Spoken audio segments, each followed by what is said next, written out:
kadib xagaagii oo ay ku fashilmeen saxiixyo Manchester United ayaa ugu dambeyn u muuqata mid ay xidig cusub la soo wareegi doonto warar kala duwan ayaa sheegaya in Red Devils ay qarka u saaran tahay inay Casemiro kala soo wareegto Real Madrid ciyaaryahanka khadka dhexe ee Brazil ayaa si joogto ah uga mid ah kooxda Real Madrid dhowrkii sano ee la soo dhaafay waxaana uu kooxda kula guuleystay 5 koob oo UEFA Champions League ah inkasta oo uu weli qandaraas kula jiro Real dhammaan calaamadaha ayaa muujinaya in Casemiro uu dhawaan ka ciyaari doono Premier League Manchester United ayaa ku dhow inay Casemiro kaga soo wareegto Real Madrid lacag dhan 60 milyan oo euro oo u dhiganta 50.7 milyan oo pound ama 60.5 milyan oo dollar iyo 10 milyan oo euro oo waxyaabo dheeri ah loogu daray jariirada The Guardian iyo kuwa kale ayaa xaqiijiyay waxyaabaha gaarka ah ee heshiiska suurtagalka ah kadib markii dalab laga gudbiyay 18 Agosto Los Blancos ayaa markii hore xidiga reer Brazil kaga soo iibsatay naadiga Brazil ee São Paulo kaliya 6 milyan oo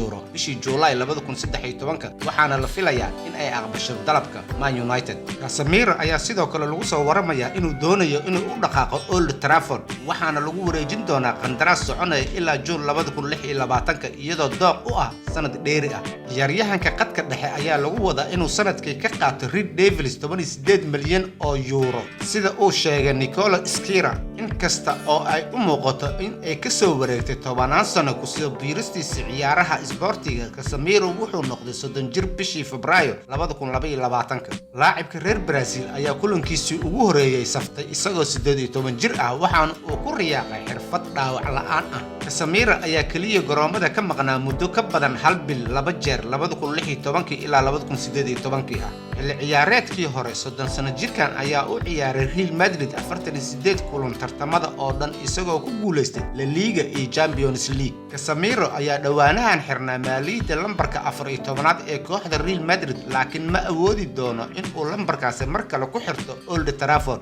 saxiixa cusub ee Manchester United Christian Eriksen ayaa Red Devils u xiran doona lambarka 14aad ee xilli ciyaareedkan taas ayaa la macno ah in Casemiro uu aqbali doono lambar cusub oo ay ku jiraan 13 iyo 15 labadaba laacibka reer Brazil ayaa sidoo kale hore u soo xirtay maaliyada lambarka 18aad taas ayaana weli u ah dooq kale oo ku joogi karo Man United haddii Red Devils ay dhameystirto heshiiska Casemiro toddobaadkan waxaa jirta fursad kasta oo uu ku ciyaari karo kulankiisa ugu horeeyay ee Manchester United ka hor dhamaadka Agosto 30 sano jirkan ayaa tam u ah kulanka isagoo 2 jeer u saftay Real Madrid xilli ciyaareedka 2022 iyo 23 kooxda Erik ten Hag ayaa wajihi doonta Liverpool Isniinta 22 Agosto iyadoo kulankaasi laga yaabo inuu si dhaqso ah u yimaado Casemiro xaqiiqdii wuxuu noqon karaa dooq 5 maalmood kadib marka United ay u safrayso Southampton kadib guuldarooyin xiriir ah oo ay ku bilaabatay xilli ciyaareedka Red Devils waxay u baahan tahay inay wax walba bedesho imaanshiyaha Casemiro wuxuu siin doonaa kooxda Ten Hag